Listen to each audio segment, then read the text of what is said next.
വഖഫ് JPC റിപ്പോർട്ടിന് അംഗീകാരം നൽകി രാജ്യസഭയും. പ്രതിപക്ഷ ബഹളത്തിനിടെയാണ് റിപ്പോർട്ട് സഭയിൽ വെച്ചത്. റിപ്പോർട്ട് ഭരണഘടനാ വിരുദ്ധമെന്ന് മല്ലികാർജ്ജുൻ ഖാർഗെ ആരോപിച്ചു. രാജ്യത്തെ വീണ്ടും വിഭജിക്കാനാണ് പ്രതിപക്ഷ ശ്രമമെന്ന് JP നദ്ദ തിരിച്ചടിച്ചു.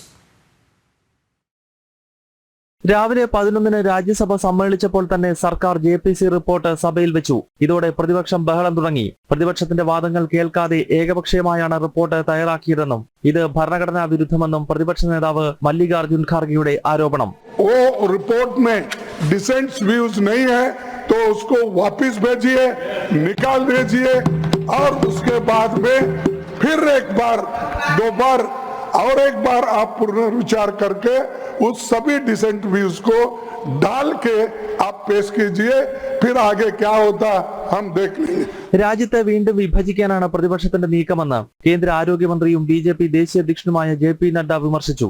രാജ്യത്തിനെതിരെയാണ് പ്രതിപക്ഷത്തിന്റെ യുദ്ധം. പ്രീണന രാഷ്ട്രീയം കോൺഗ്രസ് ഇനിയും അവസാനിപ്പിച്ചിട്ടില്ലെന്നും JP നദ്ദ തിരിച്ചടിച്ചു. Some people are trying to fight against the Indian state. Bharat देश के खिलाफ लड़ रहे हैं, इसलिए यह विपक्ष की आज का वॉकआउट होना यह ऑन रिकॉर्ड आना चाहिए कि यह देशद्रोही गतिविधियों को प्रोत्साहन देने का एक माध्यम है और उसका एक्सप्रेशन है. ഫെബ്രുവരി 1-ന് ലോക്സഭ JPC റിപ്പോർട്ടിന് അംഗീകാരം നൽകിയിരുന്നു. ബജറ്റ് സമ്മേളനത്തിന്റെ രണ്ടാം ഘട്ടത്തിൽ വഖഫ് ഭേദഗതി ബിൽ സർക്കാർ അവതരിപ്പിക്കുമെന്നാണ് സൂചന. മാർച്ച് 10 മുതൽ ഏപ്രിൽ 4 വരെയാണ് ബജറ്റ് സമ്മേളനത്തിന്റെ രണ്ടാം ഘട്ടം.